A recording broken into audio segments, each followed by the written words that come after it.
Truly I tell you today, you will be with me in paradise. And my piece is entitled The Other Side. I am standing on the seashore. A ship spreads her white sails to the morning breeze and starts for the ocean. I stand watching her until she fades on the horizon, and someone at my side says, she's gone. Gone where? The loss of sight is in me, not in her. Just at the moment when someone says she's gone, there are others who are watching her coming. Other voices take up the glad shout, here she comes. That is dying. Henry Scott Holland. Wisdom then walked to the cabin located at the bow of the boat, opened the door and disappeared inside. A few minutes later, he returned carrying several large robes and sashes. He held up a rich, deep purple silk robe which was embroidered on the back with my family's coat of arms. A smaller replica was located where a pocket would have been on the front in the upper left area. The sleeves were beautifully embroidered at the cuffs as well. I couldn't wait to wear it. This is your family's coat of honor, the family you were born into, Julie. You will wear this on special occasions or whenever you wish. The tasseled sash represents the coat of honor of your husband's family, and it should be worn around your shoulders. All those in your family line wear this same robe. As I put the robe on and belted it, I could almost feel the history of generations that have preceded me since the beginning of time. I would wear it with honor. The sleeves fell down to my wrists, and the length hit around my calves. It was delicate, finely woven silk, and I again breathed in a blend of my favorite fragrances that lightly rested upon it. Each person received his or her own special robe, and we smiled at one another as it was becoming clear we would soon arrive at our new destination. As there is no timetable in heaven, no one is ever in a hurry. We were all enjoying the satisfaction of having made it here, and now we were going to see people we had all hoped and prayed to see again. It was heartwarming and more than a little exciting. I wondered how many people I had known in my life would be there to welcome me.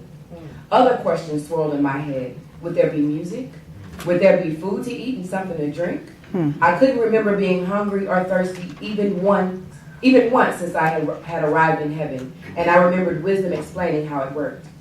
Actually, you will experience many times of rejoicing in heaven, and that will involve the human enjoyment factor of feasting, which is included in many of the celebrations. The food is always fresh and easily prepared and does not require the slaughtering of animals. Chicken and fish are the exception. As you know, spiritual fasting on earth involves giving up the pleasures of eating those things you love in order to focus your energies on becoming a better Christian. Since heaven is filled with such joy and contentment, one does not find the need to eat unless it is a celebration. Spiritual fulfillment is already here. Heaven is filled with gardens full of vegetables and fruit, fields of wheat, lakes stocked with fish, and yards abounding with chickens, as there is no need for bodily functions anymore. Food and drink are consumed and savored, and then they disappear within your system. Rather than nourishment, it's more about fellowship and breaking of bread with others. The only two organs needed in your body right now are your brain and your heart. God allows you to have freedom to live your heavenly life as you wish. That includes giving you the power to think, to learn, and to improve your existence. The other is to give you the power to love others and to worship God and experience true peace. You may recall that Lucifer was one of the most highly respected angels in the heavenly kingdom.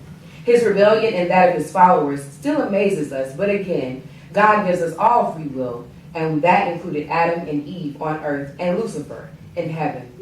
Rebellion in any color is still rebellion.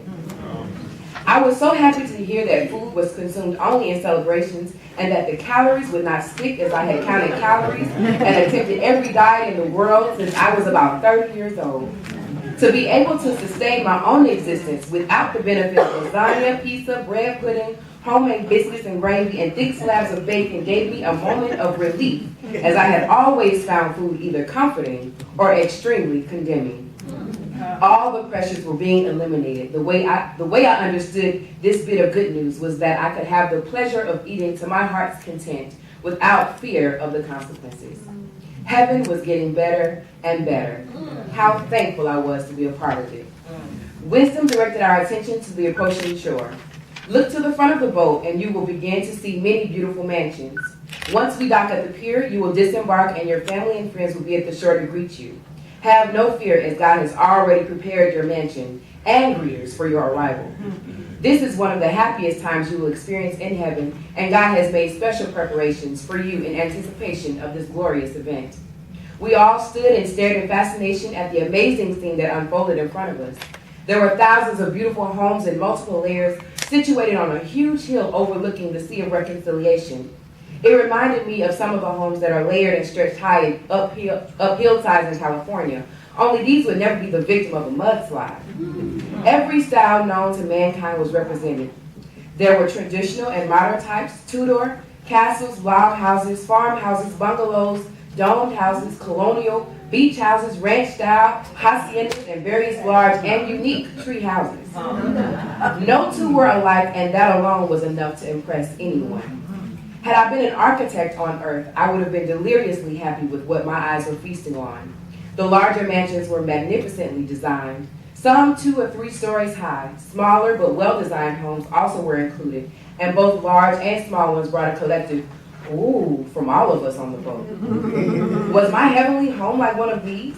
What could I have possibly done on earth to rate something this incredible? I was suddenly overwhelmed by what was about to transpire, already imagining the strong arms of my husband around me and the unconditional love of my parents.